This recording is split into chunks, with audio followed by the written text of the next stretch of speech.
So you got your training plan going, you're increasing your mileage, and you're trying to figure out, when do I want to start doing speed work? Well, Toby says never, he's out of here, he's going for a nap, but you, on the other hand, might be starting speed work sooner than you think.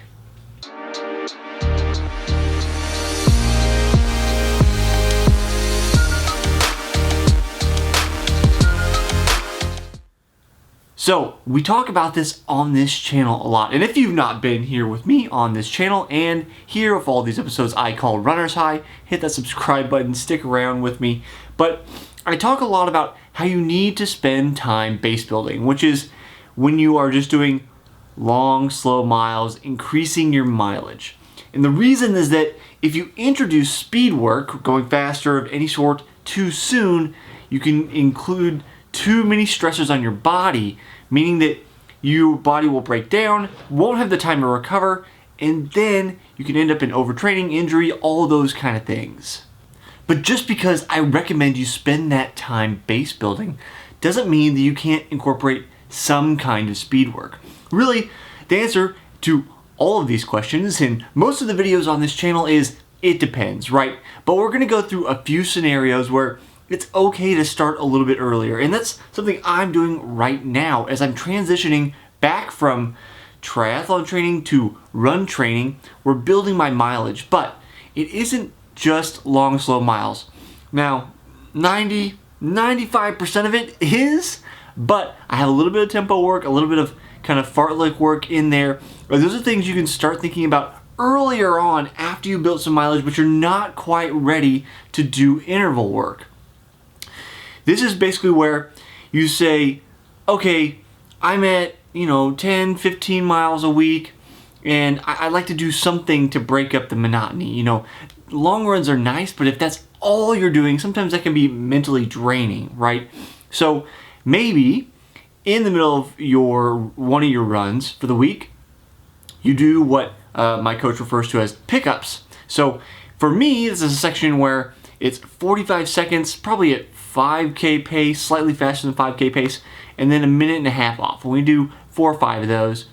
And basically what you're doing is getting your muscles to fire at a faster rate, and getting a little bit of that in, but you're not putting a huge taxation on your muscular system by doing a full-fledged speed workout on the track. That's something you're not ready for at this point if you haven't gone through all of that base building. You can also do other things like incorporate hills, go do some hill repeats is what I mean. I don't just mean run up a hill, but do a couple hill repeats, and by a couple, I mean really just a couple, 2, 3, something like that to add to your mileage and add variety. Those are things you can look at earlier on. But again, I often recommend 20 to 25 miles a week before you start looking at speed work. Even once you've hit that threshold of 20 to 25 miles a week, you have to determine where you are in your season. Because if you're doing speed work all year long without a periodized schedule, without a way to back off, and you just continue to do it over and over and over, then you're likely to lead yourself into injury and overtraining. This is something I try to get you to avoid at all costs. I've been there.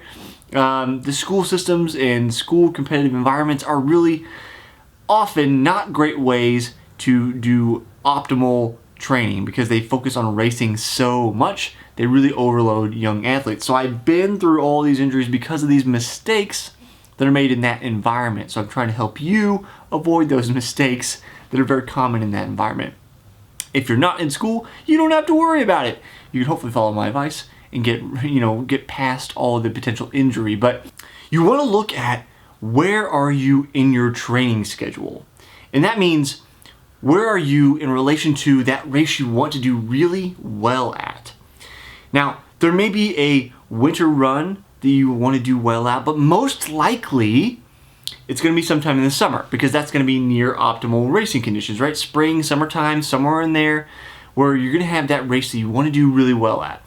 Maybe there's a turkey trot or a jingle bell run or something in the winter that you want to do well at, but it's not your A race. You're thinking, hey, 4th of July run, like that's my jam. That's the one I want to peak at. So you have to think, when I do those races earlier in the year in the winter, I'm probably still in base building. Maybe I'm doing speed work in terms of that fartlek or hills, something like that. So it's not going to be a terrible time for that race, but use it as a benchmark for fitness. Don't use it as, I need to be my fastest ever. At that point in time, you're simply just not going to be in peak shape.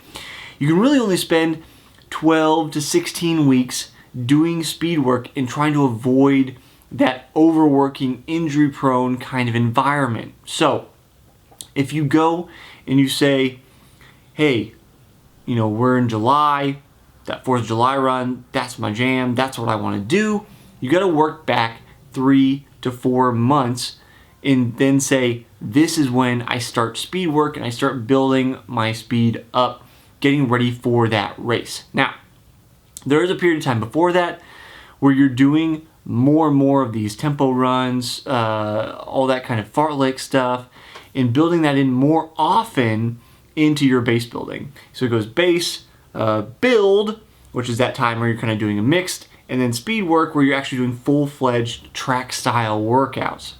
I talk about periodization in a few other videos on the channel. As mentioned, subscribe to the channel, hit that button. Go check those out here in a minute if you don't know what periodization is.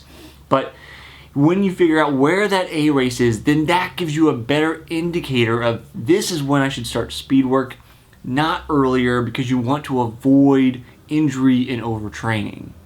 So if you've been looking for the go-ahead to start speed work, hopefully this video has helped you figure out if it's time, when it's time. But either way, if you've built some miles, you want to get rid of that monotony, build in some easy things, just a few pickups, a little fartlek, do some hill repeats, those kind of things before you get to that time where you're going to be doing full-fledged speed workouts on the track to get ready for your actual A race.